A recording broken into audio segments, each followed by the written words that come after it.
ಹೊಸ ವರ್ಷದ ದಿನ ರಾತ್ರಿ ಬಳ್ಳಾರಿಯಲ್ಲಿ ನಡೆದ ಫೈರಿಂಗ್ನಲ್ಲಿ ಕಾಂಗ್ರೆಸ್ ಕಾರ್ಯಕರ್ತ ರಾಜಶೇಖರ್ ಬಲಿಯಾಗಿದ್ದಾರೆ. ಕಾಂಗ್ರೆಸ್ ಶಾಸಕ ಭರತ್ ರೆಡ್ಡಿ ಹಾಗೂ ಗಾಲಿ ಜನಾರ್ದನ್ ರೆಡ್ಡಿ ಬೆಂಬಲಿಗರ ನಡುವೆ ಭಾರೀ 2020 ಬ್ಯಾನರ್ ಇಡೀ ಜಿಲ್ಲೆಯಲ್ಲಿ ಸಂಘರ್ಷವನ್ನೇ ಸೃಷ್ಟಿಸಿದೆ. ಕಲ್ಲು ತೂರಾಟ, ಕಾರದ ಪುಡಿ ಎರಚಾಟ, ಬಡಿದಾಟ ನಡೆದಿದೆ. ಸಾಲದಕ್ಕೆ ಫೈರಿಂಗ್ ಸಹ ಮಾಡಲಾಗಿದೆ. ಈ ಪ್ರಕರಣ ತೀವ್ರ ಸ್ವರೂಪ ಪಡೆದುಕೊಂಡಿದ್ದು, ಇದನ್ನು ರಾಜ್ಯ ಸರ್ಕಾರವೂ ಸಹ ಗಂಭೀರವಾಗಿ ಪರಿಗಣಿಸಿದೆ. ಇದರಿಂದ ಬಳ್ಳಾರಿ ಎಸ್ಪಿ ಪವನ್ ನೆಜ್ಜೂರು ಅವರನ್ನ ಅಮಾನತು ಮಾಡಲಾಗಿದೆ. ರಾಜಕೀಯ ಕಿತ್ತಾಟದಿಂದ ಬಳ್ಳಾರಿ ಎಸ್ಪಿಯಾಗಿ ಅಧಿಕಾರ ಸ್ವೀಕರಿಸಿದ ಒಂದೇ ದಿನದಲ್ಲಿ ಪವನ್ ನೆಜ್ಜೂರು ಅವರನ್ನ ಸಸ್ಪೆಂಡ್ ಮಾಡಲಾಗಿದೆ. ಪರಿಸ್ಥಿತಿ ನಿಭಾಯಿಸುವಲ್ಲಿ ಪೊಲೀಸರು ವಿಫಲರಾಗಿದ್ದಾರೆ. ಘಟನೆಯನ್ನ ಸರಿಯಾಗಿ ನಿಭಾಯಿಸಿಲ್ಲ, ಹಿರಿಯ ಅಧಿಕಾರಿಗಳ ಗಮನಕ್ಕೆ ತಂದಿಲ್ಲ ಎಂದು ಡಿಜಿ ಮತ್ತು ಐಜಿಪಿ ವರದಿ ನೀಡಿದೆ. ಸದ್ಯ ಇದೀಗ ಸಿಎಂ ಸಿದ್ದರಾಮಯ್ಯ ಇದರ ಬಗ್ಗೆ ಪ್ರತಿಕ್ರಿಯೆ ನೀಡಿದ್ದು, ನಾನೇನು ಹೆಚ್ಚು ಹೇಳಲ್ಲ, ಆದ್ರೆ ಅಮಾನತು ಮಾಡಿದ್ದೇವೆ ಎಂದಿದ್ದಾರೆ.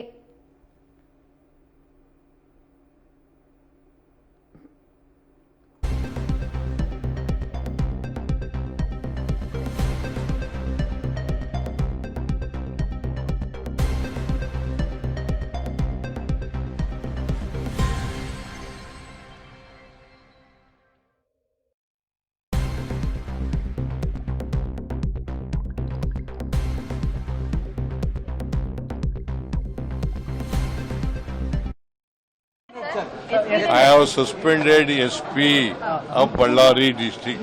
BJP is a pre-planned BJP allegation. I do not want to answer BJP people. I have suspended SP Ballari because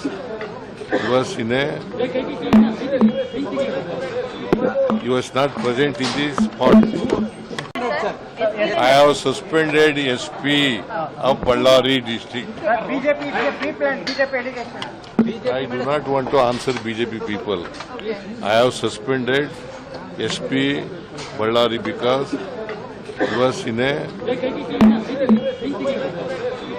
he was not present in this spot.